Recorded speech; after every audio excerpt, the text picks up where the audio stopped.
অনেকদিন পরে নিয়ে আসলাম খাবারের ভিডিও। তো আলু ভর্তা, আহা কি লোভনীয়, সবাই দেখে একদম কি খাইতে মন চাচ্ছে এরকম না।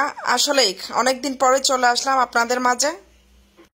অন্যরকম কিছু, অত্যাধুনিক বলে বলবো অন্যরকম কিছু, সেটা হচ্ছে কি চট্টগ্রামের আলু ভর্তা আর হচ্ছে কি ঢাকার সরিষার তেল। দেখতে হবে কি, জানতে হলে দেখতে হবে। তো দেখুন, আগে প্রথমেই কি আমি শেয়ার করি আপনাদের সাথে। আবারও অর্ডার করে ফেললাম ড্রেস আপ থেকে কি কি, চলুন তাহলে আমরা দেখে আসি একবার। ড্রেস আপের ঘিটা কিন্তু বরাবরই আমার কাছে অনেক ভালো লাগে, আমি যে ঘিটা সেটাই। আর পরোটা খাওয়ার জন্য তো অনেক অনেক বেস্ট বলবো, আর যারা হচ্ছে বিরিয়ানি পছন্দ করেন তাদের জন্য তো আরো ভালো। তো এখানে কিন্তু আমি 5 লিটারের যে সরিষার তেল অর্ডার করেছি, সেটাও কিন্তু আলু ভর্তা বলেন বা আদার্স যেটা খান না কেন অনেক ভালো। অনেকে বলবেন চট্টগ্রামে কি সরিষার তেল নেই? চট্টগ্রামের অনেক জায়গা থেকে যেগুলা ঘানি ভাঙ্গা বলে সেগুলাও একদম দাঁড়িয়ে থেকেও নিয়ে দেখেছি, তারপরও কিন্তু তারা আমাদের চোখ পাখি দিয়ে অনেক ধরনের অনেক কিছুই মেডিসিন দিয়ে দেয়। আমার কাছে ভালো লাগে না, আমি অনেক খেয়েছি, তারপরেই কিন্তু আমি ড্রেস আপ থেকে 1 লিটার প্রথমেই কিন্তু অর্ডার করেছি। ভালো লাগাতে কিন্তু এখন 5 লিটারটাই অর্ডার করেছি। আর ঘিটা তো আসলে ঘিয়ের কথা বলে কোনো তুলনা হয় না এক কথায়। যারা যারা খেয়েছেন তারা তো অলওয়েজ টাইমেই জানেন ঘিয়ের ইয়াটা। তো আমি এখানে 950 গ্রাম স্টিকের জারটা সহ হচ্ছে তারা 1000 গ্রাম মনে হয় ধরেছে, সেই জন্য হচ্ছে 950 গ্রাম শুধু ঘি থাকবে এখানে। যাই হোক, 1425 টাকা হচ্ছে ঘিটার প্রাইস। আর যেটা হচ্ছে সরিষার তেলটা হচ্ছে যে 1500 টাকা।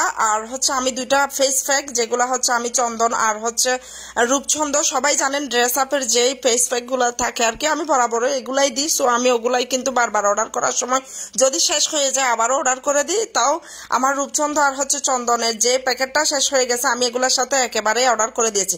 তো যে আপু নামের খালারা হচ্ছে বারবারে আমি যখন ট্যাগ গুলা বা প্রাইস গুলা দেখাই, বারবার বলেন যে আমি এগুলা দেখাই শো আপ করি। তাদের জন্য বলতেছি, একটা ভিডিও যখন আমি দেখাতে যাব বা বলতে যাব, আমাকে ডিটেলস বলতে হবে, কারণ আমার ভিডিও দেখে যদি কেউ এগুলা অর্ডার করতে চায় তারা কিন্তু প্রাইসটা কমেন্টে এসে বারবার জিজ্ঞেস করবে। চট্টগ্রামে আলু ভর্তা বানিয়ে কি ঢাকার সরিষার তেলের জন্য যখন অপেক্ষা করি, আমার অবস্থা কি বলতাম বলেন, একদম পাগলের মতো হয়ে গেছে অবস্থা।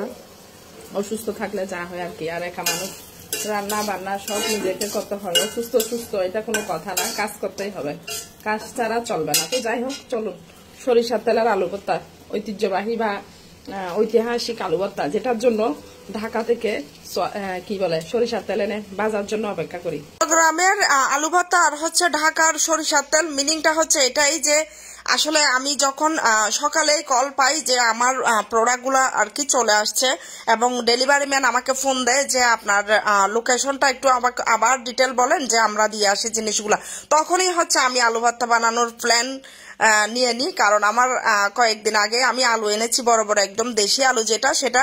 তো আমি আলু ভর্তা তুলে দিলাম এবং আলু ভর্তা হয়ে গেছে, এবং তেল যখন হাতে পেয়েছি ধুম করেই কুম করে কি আলু ভর্তাগুলা তেলে দিয়ে দিচ্ছি। এবং এটা হচ্ছে আসলে একটা মজার আর কি, যে একটা ভালো লাগার। আমি সরিষার তেল দিয়ে আলু ভর্তা, তাও নতুন আলু ভর্তা, নতুন যে আলুগুলা বের হয়েছে, এটা খাওয়ার মানে মজারই আলাদা। আমরা ছোটবেলায় যখন আমার মায়ের হাতের যে আমাদের একদম ক্ষেতের আর কি আলু ভর্তা করতো, এগুলা দিয়ে আমরা আসলে দুপুরবেলায় রোদের মধ্যে গিয়ে প্লেটটা নিয়ে সব কিছু প্লেটের উপর নিয়ে রোদ ফোহাই খেয়ে ফেলতাম। অনেক মজা, অনেক সেই দিনগুলা এখনো মিস করি। আসলে কি করব, সেই দিনগুলা চাইলেই তো আর ফিরে পাবো না, তবে সেই দিনগুলার মতো করে একটু খাওয়ার চেষ্টা করি, এইটুকু আর কি। যে এখন আলু ভর্তা এবং ঢাকার হচ্ছে সরিষার তেল চলে আসলো, চট্টগ্রামের আলু ভর্তা। চিন্তা করেন আমরা মানুষ নাকি পাখি, কোথায় কি নিয়ে এসে আমরা খেয়ে ফেলতেছি। আসলে ভাবলে অন্যরকম লাগে, তাই না? আমি যখন রাঁধতে আসি আমার ভালো লাগে না, বরাবর রান্না আমার পছন্দ না, তারপরও রান্না করতে হয়। রাঁধতে ছেলের জন্য অনেকটা রান্নাটা আমার পছন্দ, বা আমার একটা মানে রান্না করাটা একটা শখ বা একটা ইচ্ছা জেগে গেছে মনের ভিতরে। সেটা হচ্ছে আমার ছেলের জন্য রান্না করতে, অন্য কারোর জন্য না, শুধু আমার ছেলের জন্য। চিন্তা করেন, ছেলে মেয়ে মা বাবার কতটা আদরের, কতটা কি মহাব্বতের, কতটা কি বলো ওটা জানা নাই, মানে বলে ভাষা বোঝানো যায় কোনো ছেলে মেয়ে, কিন্তু ছেলে মেয়ে বুঝে না, এটা বুঝে না। অনেকে আমাকে বলে, আপু আপনার ছেলের জন্য আপনার লাইফটা আপনি কি বিসর্জন দিচ্ছেন, আপনার ছেলেকে আপনাকে বড় হয়ে দেখবে? আসলে না, দেখুক এটার জন্য কি ছেলেকে আমি বড় করব না? এটা আমার দায়িত্ব আমি মনে করি পালন করে যাব সঠিকভাবে। ওর দায়িত্ব হচ্ছে যে আমি যখন বয়স্ক হয়ে যাব তখন আমাকে দেখাশোনা বা টেক কেয়ার করা, সেটা যদি সে না করে সেটা তার ব্যাপার, বাট আমারটা আমি সঠিকভাবে পূরণ করব। যাই হোক, আসলে কিছু বলার নাই, খাওয়ার নাই। তো আজকে ভিডিওটা এতটুকুই থাক। আর যদি খাইতে খাইতে একটু দেখাইতে পারি অবশ্যই শেয়ার করব। সেজন্য কি রায়হান স্কুল থেকে আসুক, সেই সাথে শুধু আলু ভর্তা দিয়ে খাচ্ছে। আসলে এতটাই খিদা লাগছে, রায়হানের জন্য আর বসতে পারি নাই। আমি খাওয়া স্টার্ট করে দিচ্ছি, গোসল করছি, সাথে সাথে খিদা এমন ভাবে খিদা ফেরে সহ্য করতে পারতেছি না। তো কে কে আমার কি খাওয়ার ভিডিও কে কে খা দেখতে চান এই সরিষার তেল দিয়ে, বিশ্বাস করবেন যে মজাই চাল ভর্তাগুলো